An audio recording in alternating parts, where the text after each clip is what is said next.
창세기 5장 1절부터 32절까지 말씀입니다. 여러분이 창세기 5장을 보시면 전체가 다 족보 이야기로 되어 있는 것을 우리가 알 수 있습니다. 우리가 성경을 읽을 때 가장 재미없어하고 또 지루해하는 그런 대목이 바로 이 족보 이야기이죠.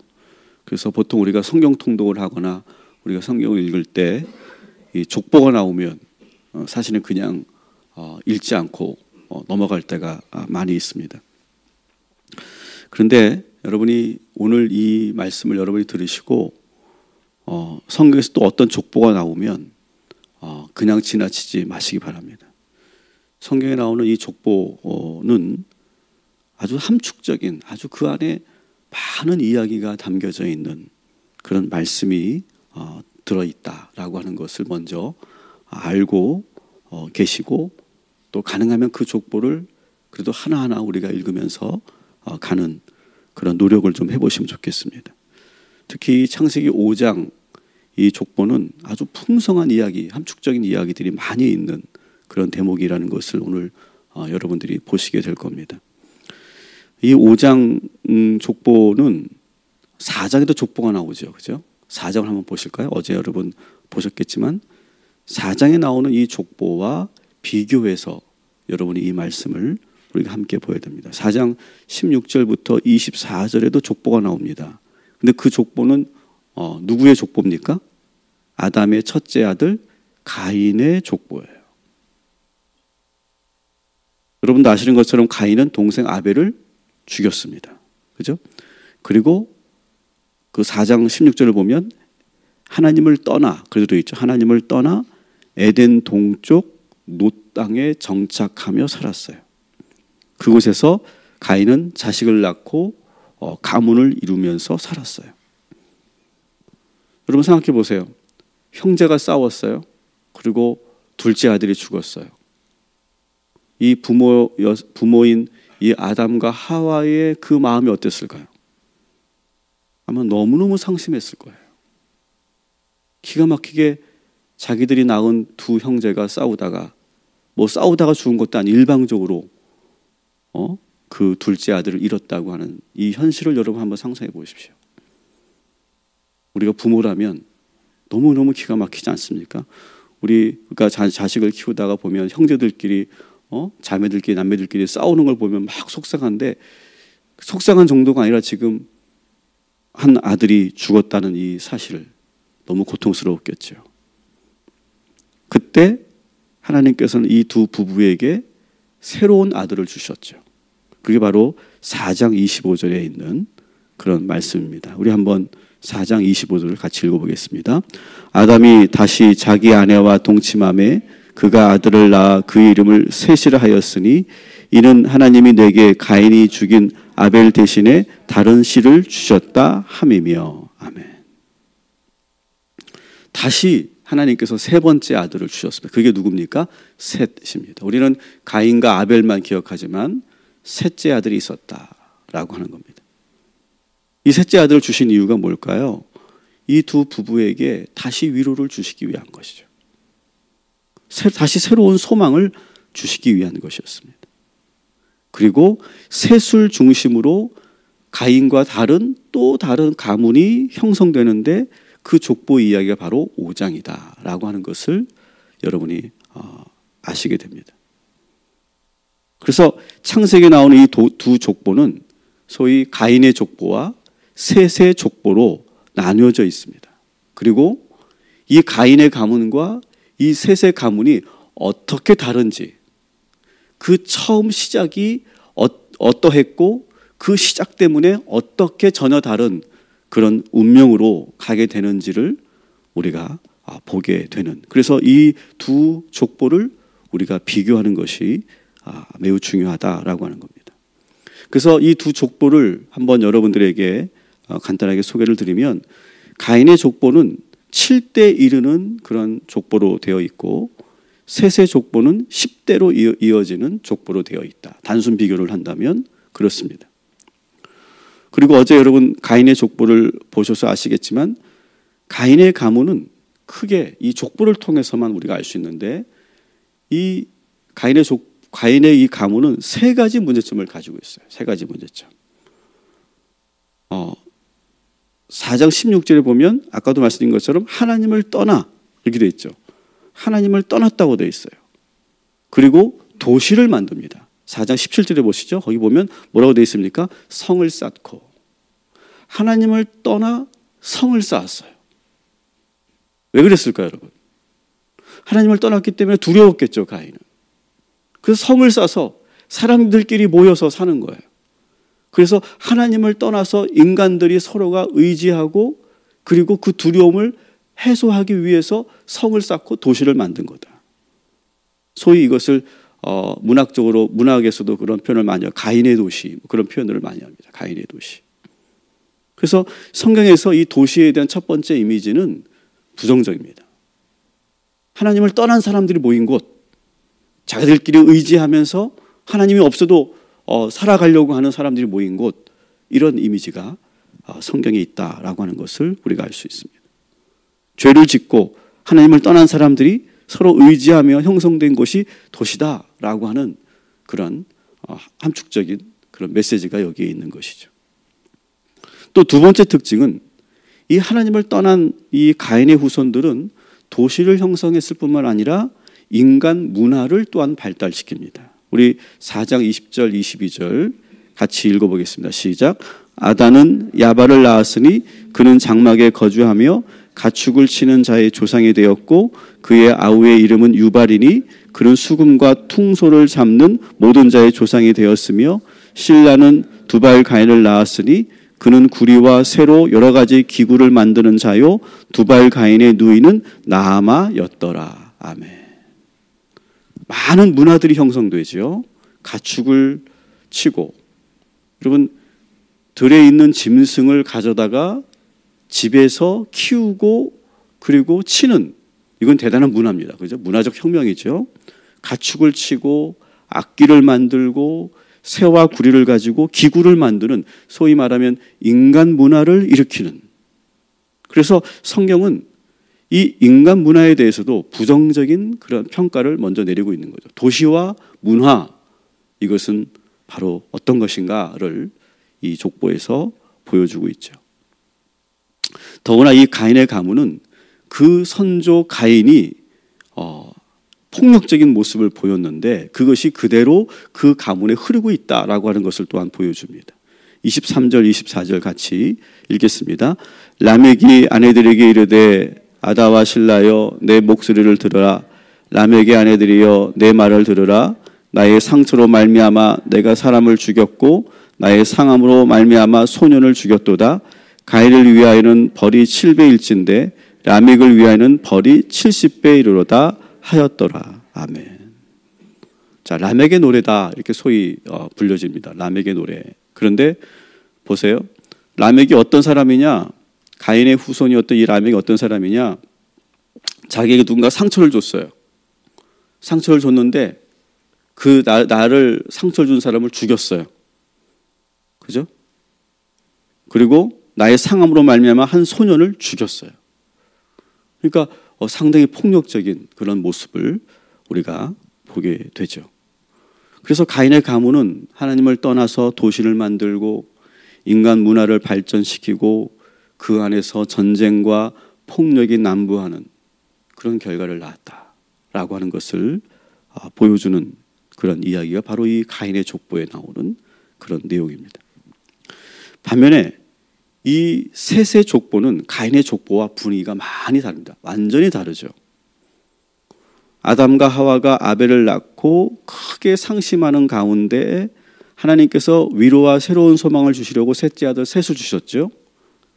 이 셋은 가인과 다르게 하나님을 온전히 믿으려고 노력한 아들이었어요. 그 셋의 아들을 보면 우리가 알 수 있죠. 그래서 이 아버지 밑에서 이 셋의 아들로 에노스가 태어나는데 4장 26절을 보면 놀라운 표현이 있습니다. 우리 4장 26절 같이 읽습니다.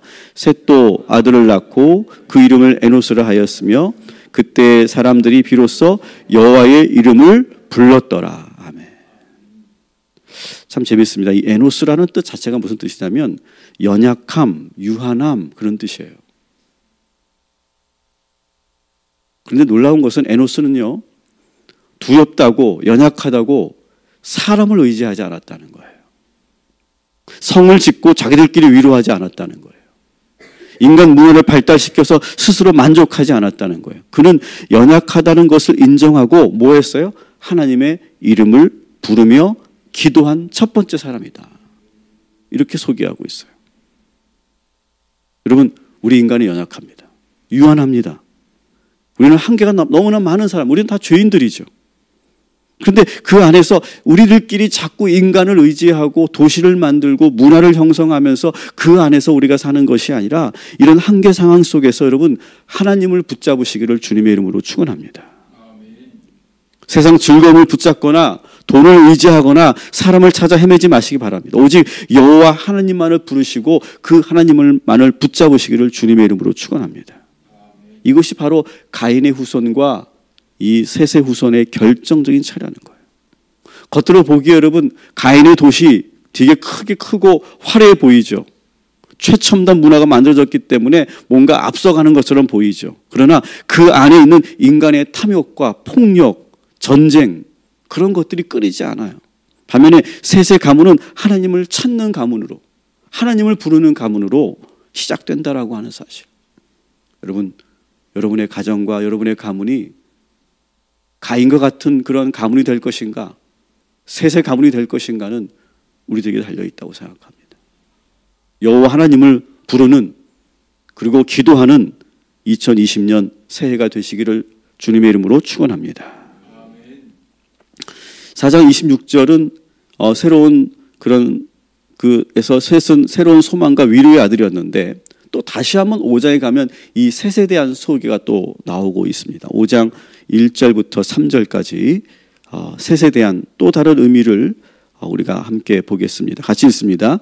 이것은 아담의 계보를 적은 책이니라. 하나님이 사람을 창조하실 때에 하나님의 모양대로 지으시되 남자와 여자를 창조하셨고 그들이 창조되던 날에 하나님이 그들에게 복을 주시고 그들의 이름을 사람이라 일컬으셨더라. 아담은 130세에 자기의 모양 곧 자기의 형상과 같은 아들을 낳아 이름을 셋이라 하였고. 아멘. 하나님께서 인간을 만드실 때 어떻게 만드셨다고 그랬어요? 하나님의 형상대로 만드셨다. 그걸 다시 한번 소개하고 있어요. 1절에. 그 첫 인간이 아담이었죠. 아담은 하나님의 형상을 입은 첫 번째 인간이에요. 그리고 두 번째는 누구여야 돼요? 가인이어야 되는데 가인은 하나님을 떠나요. 그리고 아벨은 죽어요. 그래서 더 이상 하나님의 형상을 닮은 아들이 없어요. 근데 그때 하나님께서 아담에게 셋을 주신 거예요. 근데 그 셋은 뭐라고 되어 있습니까? 아버지 아담의 형상을 닮은 아들이다. 3절 이렇게 소개되고 있어요. 여러분, 우리들이 저와 여러분에게도 자녀들이 있습니다. 아들, 딸이 있고 뭐 자녀들이 있는데 우리 아이들을 보면 참 신기한 것은 저를 참 많이 닮았어요. 심지어 성격까지도 닮았고 생김새까지도 비슷해요. 얼마나 그것이 사랑스러운지 몰라요. 마찬가지예요. 지금 아담도 아벨 이후 아들이 없다가 자기와 꼭 닮은 아들을 낳은 거예요. 어땠을까요, 여러분? 둘째 아들을 잃고 너무너무 상심이 컸다가 자기랑 꼭 똑 닮은 아들을 다시 얻은 것에 대해서 너무너무 행복했을 거예요. 여러분, 하나님은 이 아담과 하와를 그냥 불행하게 살도록 내버려 두지 않으셨어요. 여러분, 마찬가지예요. 하나님께서는 우리들에게 반드시 위로를 주시는 줄 믿으시기 바랍니다. 새로운 소망을 주실 줄 믿습니다. 새로운 기쁨과 새로운 삶의 의미를 허락하여 주실 줄 믿습니다. 이게 하나님이세요. 그냥 그렇게 아들을 잃은 채로 평생 그렇게 불행하게 살도록 내버려 두지 않으시는 하나님. 그것을 지금 이 족보에서 이야기하고 있는 것이죠. 여러분, 2020년 새롭게 주실 하나님의 소망을 붙잡고 살아가는 저와 여러분이 되기를 주님의 이름으로 축원합니다. 자, 그런데 이 셋은 이 1절부터 3절을 보면 셋은 단순히 아버지의 형상만 받은 것이 아니죠. 이 1절부터 3절까지에서 이 모세가 이 창세기를 쓰면서 하고 싶었던 말은 조금 복잡하지만 제가 좀 그대로 표현해 볼게요. 한번 잘 들어보세요. 하나님의 형상을 받은 아버지 아담의 형상을 받아서 결국 하나님의 형상을 받고 태어난 아들이 바로 셋이다. 이걸 말하고 있는 거예요. 복잡하죠? 여러분, 가인의 가문에는 이런 표현이 없어요. 하나님을 떠났다라고 하는 표현만 있어요. 근데 이 셋의 가문에는 아주 놀라운 그런 표현이 있어요. 여러분, 우리 가족이, 여러분의 자녀들이 어떠한 자녀가 되어야 할 것인가? 오늘 이렇게 여러분 기도하시기 바랍니다. 하나님, 우리 가족 모두 하나님의 형상을 잃지 않고 하나님을 떠나지 않고 늘 하나님의 이름을 부르며 살아가는 우리 가족이 되게 하여 주시옵소서. 부모로서 자녀들에게 하나님을 잘 믿는 부모의 모습을 그대로 물려주게 하여 주옵소서. 우리 자녀들이 믿음의 부모의 형상을 따라 믿음 안에서 하나님의 형상을 입고 살게 하여 주옵소서. 여러분, 그렇게 기도하시기 바랍니다. 이 셋의 가문에 보면 이 셋뿐만 아니라 아주 중요한 인물들이 많이 나오는데 오늘 좀 내용이 좀 많아서 좀 길어질 수 있는데 양해해 주십시오. 에녹에 대한 이야기가 나옵니다. 우리가 잘 알고 있는 에녹에 대한 말씀. 우리 24절 같이 읽습니다. 에녹이 하나님과 동행하더니 하나님이 그를 데려가심으로 세상에 있지 아니하였더라. 아멘. 이 가인의 가문과 달리 셋의 가문에는 아주 믿음의 그 선조들이 많이 나옵니다. 그 중에 하나가 이 에녹입니다. 셋의 7대 손입니다. 그런데 이 에녹은 어떤 사람이냐? 죽음을 보지 않고 하나님이 직접 데리고 올라가셨다. 이런 표현이 있어요. 이 말은 뭘까요? 에녹이 하나님을 얼마나 잘 믿었는지를 보여주는 거예요. 그리고 하나님께서 에녹을 얼마나 특별하게 생각했는지를 보여주고 있는 대목이에요. 여러분, 꼭 하늘로 데려가야만 이렇게 하나님이 특별하게 사랑하시는 건 아닐 거예요. 하지만 뭔가 이 에녹에 대한 하나님의 그 마음이 특별했다라고 하는 것을 이것으로 표현하고 있는 거죠. 우리가 2020년을 우리가 시작하면서 저는 이런 거룩한 목표를 세웠으면 좋겠어요. 에녹처럼 여러분 제대로 한번 하나님을 믿어보시기 바랍니다. 2020년 내가 신앙생활 한번 제대로 한번 해보겠다. 지금까지는 내가 조금 부족했고 바쁘다는 이유로 또 여러 가지 이유에서 내가 못했는데 한번 내가 제대로 믿음 생활 해봐야 되겠다. 똑바로 한번 해봐야 되겠다. 그리고 하나님께서 특별히 사랑하시는 그런 에녹이 되어보는 그런 거룩한 목표를 세우시고 2020년을 시작하시기를 주님의 이름으로 축원합니다. 그러면 하나님께서 우리를 특별하게 사랑하시고 존귀하게 여겨 주실 줄 믿습니다. 두 번째 우리가 볼 인물은 무두셀라입니다. 무두셀라는 여러분이 잘 아시는 것처럼 인간 가운데, 인류 가운데 가장 장수한 인물로 우리가 알고 있죠.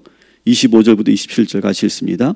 무두셀라는 187세에 라멕을 낳았고 라멕을 낳은 후 780년이 지나며 자녀를 낳았으며 그는 969세를 살고 죽었더라. 아멘. 여러분, 오래오래 장수한다는 건 뭘까요? 여러분, 오래 장수하는 것은 운이 좋아서 하는 게 아니더라고요. 여러분 아실 거예요.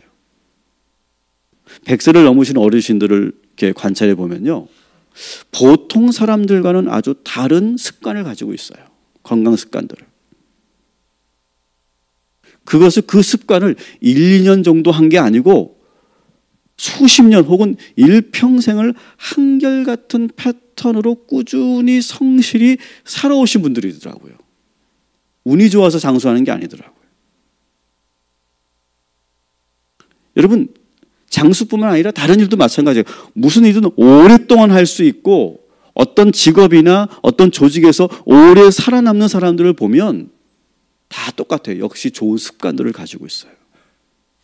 아주 오랫동안 일관되게 한결같이 해왔던 그들만의 어떤 비결이 있더라고요.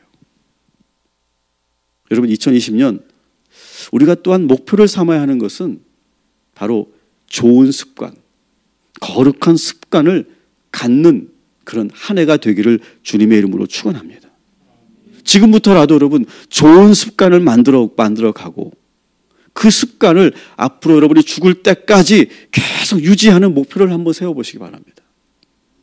그러면 우리들에게 놀라운 변화가 일어나고 그것이 하나님의 축복의 근거가 될 줄 믿습니다. 우리 교회에서는 여러분들에게 두 가지의 거룩한 습관을 드리려고 한다고 제가 말씀드렸죠. 첫 번째가 뭡니까? 따라합시다. 복음의 습관, 기도의 습관. 이거를 우리는 계속 할 거예요.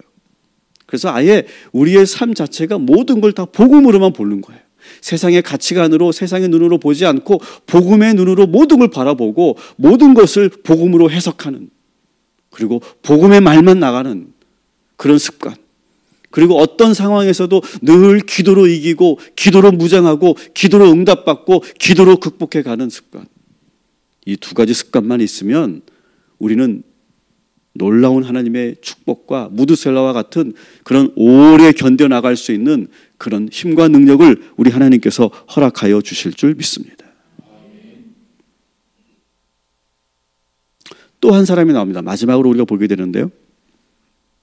노아예요. 노아.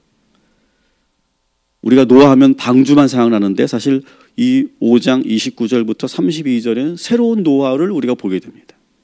우리 한번 같이 읽겠습니다. 시작. 이름을 노아라 하여 이르되 여호와께서 땅을 저주하심으로 수고롭게 일하는 우리를 이 아들의 아니리라 하였더라.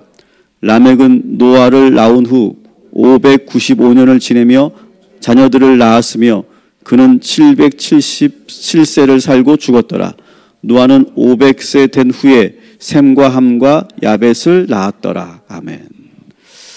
셋의 가문의 8대손에 해당되는 노아가 등장합니다. 사실 이 셋의 가문에서 가장 어떻게 보면 비중이 높은 인물이라고 할 수 있죠. 왜냐하면 그 6장부터 이 노아의 이야기가 아주 길게 펼쳐지고 있기 때문에 그렇습니다. 근데 이 5장에서는 아주 간단하게 소개하고 있는데 그래도 아주 중요한 그런 내용들이 있습니다. 이 노아를 어떻게 소개하고 있냐면 29절에 보면 여호와께서 땅을 저주하셨죠. 언제 저주하셨습니까? 아담이 죄를 지었을 때. 그죠? 너는 평생을 땅을 일구어 먹으면서 수고하며 땀을 흘려야 하는 그런 저주를 받게 되죠. 근데 그 저주를 수고롭게 하는 일하는 것을 이 노아가 극복했다라고 하는 내용이 나와요. 할아버지 아담의 죄로 인해서 땅을 일구어 힘들게 일해야 먹고 살 수 있게 만드신 하나님의 징계로부터 벗어나게 했던 인물로 나오는 거예요. 그래서 유대인들은 실제로 이 노아를 어떻게 평가하냐면 인류 최초로 쟁기를 발견한 사람이다. 이렇게 이 유대인들은 기억해요. 여러분, 이 농업 문화에서 쟁기가 발견된 것은, 쟁기를 만들기 시작했다는 것은 지금 우리가 생각하는 그 이상이에요. 상상할 수도 없는 그런 농업의 혁명이 일어난 순간인 거예요. 쟁기가 만들어지면서 농사가 상당히 쉬워졌고 수확량도 엄청나게 많이 차이가 났어요. 이 이야기가 9장 20절에도 한 번 더 나옵니다. 거기에 보면 노아가 농사를 짓고 포도 농사를 했던 장면이 9장 20절에 나와요. 다시 말하면 노아는 하나님의 형상을 받은 가문의 후손으로서 하나님이 주신 지혜와 아이디어로 농업을 획기적으로 바꾼 인물이 바로 노아라는 거예요. 여러분, 가인의 후손도 문화를 만들었어요. 노아도 지금 새로운 농업 문화를 만들었어요. 근데 그 차이가 뭡니까? 가인의 후손들은 하나님을 떠나서 만든 문화예요. 노아는 하나님이 주신 지혜로 문화를 만들었어요. 여러분, 오늘 하나님께서 우리들에게 아주 좋은 아이디어를 주실 줄 믿습니다. 저는 실제로 그래요. 저는 저의 목회 아이디어의 거의 대부분이 저는 새벽에 나온다고 생각해요. 제가 기도하는 가운데 하나님께서 많은 아이디어를 주세요. 많은 생각을 주세요. 그리고 그것을 적어놓고 그것을 하나하나 실행해 가는 거예요. 우리 교회에서. 그래서 복음, 기도 이런 것도 다 하나님께 주신 영감이에요. 새벽에 주신 영감. 그 밖에 많은 목회적 아이디어가 다 여기서 쏟아지더라고요. 특히 우리 남자분들 우리 사회에서 일하실 때 하나님께서 좋은 아이디어를 이 새벽에 주실 줄 믿습니다. 새벽에 그래서 좋은 것 같아요. 좋은 생각들을 하나님께서 많이 주세요. 노아에게 그런 좋은 아이디어를 주셨던 것처럼 하나님께서 이 새벽에도 우리에게 좋은 그런 생각과 아이디어와 통찰을 허락하여 주실 줄 믿습니다. 기도하겠습니다. 가인의 가문과 그리고 셋의 가문, 겉으로 보기에는 다 똑같은 사람인 것 같고 어떻게 보면 가인의 도시가 더 화려하고 앞서가는 것처럼 보이지만 하나님을 떠난 사람들은 결국 불행해진다는 사실을 우리는 말씀을 통해 우리가 다시 한번 알게 됩니다. 에노스처럼 오늘 이 시간 여호와 하나님을 부르짖으며 기도하는 우리 모두가 되게 하여 주시옵소서. 무드셀라처럼 좋은 습관을 갖게 하여 주시옵소서. 이왕 하나님 믿을 거면 에녹처럼 믿게 하여 주옵시고 특별히 사랑받는 주의 성도들 되게 하여 주시옵소서. 오늘 우리 모두에게 좋은 생각과 아이디어를 부어 주실 줄 믿습니다. 그리고 그 생각들을 거룩하게 실천해 가는 우리 모두가 되게 하여 주시옵시고 우리 가정과 우리 가문을 셋의 가문처럼 만들어가는 주의 성도들 되게 하여 주시옵소서.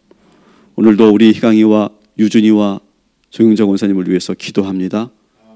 하나님 눈동자같이 오늘도 지켜주시옵시고 하나님께서 부어주시옵시고 충만케 하여 주옵시고 강건하게 붙잡아 주시옵소서.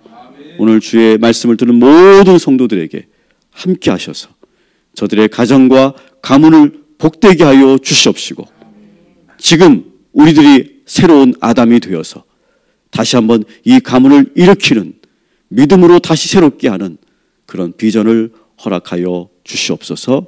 예수님의 이름으로 기도합니다. 아멘.